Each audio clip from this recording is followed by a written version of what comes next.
Welcome back to the GeoInsight, where we delve into the big stories shaping geopolitics, culture, and power right here in the US. It's your one stop for understanding what's really behind the headlines. If you're new, hit subscribe and ring the bell so you don't miss our deep dives.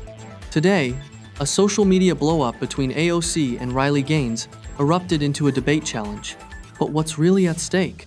We'll unpack the actors, the issues, the symbolism, and what this means for American political culture right now. Let's dive. To set the stage, on the 28th of October 2025, Riley Gaines, former NCAA swimmer, turned activist, publicly challenged AOC, representative of New York's 14th District, to a debate after an online spat. Gaines accused AOC of supporting radical democratic policies, including what she described as socialist economic models, attacks on religion, and trans inclusion in women's sports. In turn, AOC fired back, telling Gaines something along the lines of, "Maybe if you channeled your anger into swimming faster, you wouldn't have come in fifth." Suddenly, what started as a sports culture skirmish morphed into a flashpoint in US political culture. But let's unpack how this escalated and why it matters. The roots of the confrontation trace through several contentious topics: trans athletes in women's sports, debates over parental rights, ideological divisions between socialism and capitalism, and deeper still, the question of who defines fairness and whose voice gets amplified. Riley Gaines came into the spotlight as a collegiate athlete at the University of Kentucky. In one race, she tied for fifth in the women's 200-yard freestyle, a result she insists was significantly impacted by competing against a male-to-female trans athlete. Gaines has used that background to position herself as a defender of women's sports and what she calls the sanctity of female competition. And in her challenge to AOC, she explicitly framed herself as defending capitalism, biblical worldviews, parental rights, and men in women's sports. On the other side, AOC and her team view these debates through another lens: equality of opportunity, anti-discrimination, inclusion, and systemic change. In telling Gaines to get a real job, AOC wasn't just trading insults. She was signaling that activism done by non-traditional actors, in her view, sometimes lacks legitimacy. So we have a collision: athletic grievance plus political grievance plus cultural war.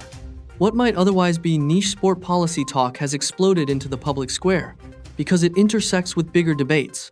Why is this more than a celebrity tweet war? Because it reflects fault lines across American society. Let's look at three major dimensions. 1. Sports and identity. Women's sports are increasingly a battleground of identity politics, fairness questions, and the limits of inclusion. When Gaines talks about less than mediocre men entering women's sports, she's tapping into a frustration felt by many who believe rules are changing in unpredictable ways. AOC's retort isn't merely targeted at the swimmer. It's a rebuke of how sports grievances are being used politically. 2. Capitalism versus socialism. Gaines explicitly frames the debate as capitalism versus socialism. Among progressives like AOC, capitalism is under scrutiny for contributing to inequality and social stratification. Meanwhile, conservative activists are re-energizing narratives around individual freedom, merit, and traditional values. The public spat, therefore, becomes a microcosm of a broader ideological war. 3. Media, culture, and political performance. This exchange unfolded on X, formerly Twitter, part of an ecosystem where politics and culture collide in 280 characters or less. AOC uses the platform to mobilize. Gaines uses it to galvanize. The debate invitation is a spectacle in itself. It raises questions: is this genuine policy dialogue or political theater? And what does the style of the argument tell us about how political communication is evolving? This is why this story matters. Because beneath the surface of a snarky tweet, there's a larger narrative about what America believes, who gets to speak, and how culture and power intertwine. Let's zoom out and consider the context and timing of this clash. Firstly, this is happening in a U.S. political atmosphere characterized by deep polarization. Debates over transgender rights, parental control in schools, sports inclusion, and radical economic reform are frontline issues. A showdown like this reflects that. Secondly, there's the upcoming electoral cycle midterms, mayoral races, local governance fights. For example, AOC was campaigning for her party's candidate in New York City. Public squabbles like this become campaign fodder. On the conservative side, activists like Gaines can energize base voters who feel ignored by mainstream institutions. Thirdly, the media ecosystem itself is changing. News outlets, social platforms, talk shows, they amplify moments of conflict because conflict drives engagement. Gaines appearing on a television segment and issuing a public challenge to AOC is very much of this moment. As such, this incident is both a product of its moment and a reflection of structural shifts in sports, culture, media, and politics. So, let's look at some of the key quotes and moments that propelled this from tweet to mainstream. Riley Gaines, I want to honestly challenge AOC to a debate. She can defend socialism. I will defend capitalism. Gaines, they take the 6'4" man who flashed his junk at women in the locker room. That's whose side they take. AOC, maybe if you channeled all this anger into swimming faster, you wouldn't have come in fifth. Gaines next, I have a real job. I'm a mom. I think if you had a baby girl like I do, you'd understand my positions a little better. These aren't just insults, they're loaded with implied narratives, whether about legitimacy, motherhood, performance, success, activism. Each line cues a broader social meaning. Now we move from the moment to the implications. What could this fight foretell? What should we watch for? Policy impact. While a tweet battle might seem superficial, the ripples could influence legislative or regulatory agendas. For example, how sports federations handle trans inclusion, how funding or oversight is directed toward women's athletics, how school policies adapt. Political mobilization. Activists on both sides can leverage this. On the right, Gaines becomes a figurehead around women's sports and parental rights. On the left, AOC reinforces her identity as the progressive throwback defending inclusion, combating what she calls radical changes. This means more grassroots activism, more campaign money, more media coverage. Cultural narratives. The fight showcases how culture wars embed into everyday life. Sports isn't just recreation, it's a battleground for values. Social media isn't just chatter, it's policy shaping. And legislators aren't just lawmakers, they're media stars. Future conflicts. This kind of showdown suggests we will see many more of these across different domains.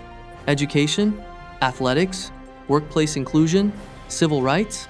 The template is clear. A public figure challenges another.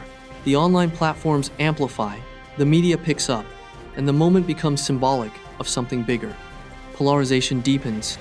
For those uncomfortable with these flashpoints, the worry is that society is fragmenting not just politically, but culturally. If athletes, moms, politicians, media personalities are locked in combat, where do moderate voices sit? How do we talk about shared rules rather than tribal identity? These questions matter. In short, this isn't just petty politics, it's symptomatic of a shifting American landscape. So, what are the possible next steps? Let's map them. 1. Public debate. Will Gaines and AOC actually debate? That was once the moment. The challenge has been issued. If it happens, what format? What moderator? What audience? What audience? If it doesn't happen, that also sends a signal. 2. Legislative moves. We may see new bills or local rules around women's sports, trans participation, parental rights in schools. Republicans may push laws at state level. Democrats may respond with inclusion-focused legislation. 3. Media and brand building. Gaines could build her brand further as a conservative female athlete figure. AOC can use the moment to reinforce her progressive credentials ahead of upcoming elections. 4. Electoral effects. In New York and nationwide, this moment may play into local campaigns, such as the NYC mayoral race. Candidates will use culture war flashpoints to mobilize or target. 5. Cultural backlash or reset. One possible outcome is backlash. People may get tired of the theatrics and push for more substantive policy debate. Or the moment resets around lesser-known issues but same structure: sports, culture, plus activism. Whatever happens, we should remain clear. This is a snapshot of deeper change, not just a viral Twitter moment. Why should you care? Because even if you don't follow sports, swimsuits, or X tweets, the story affects you. Here's how.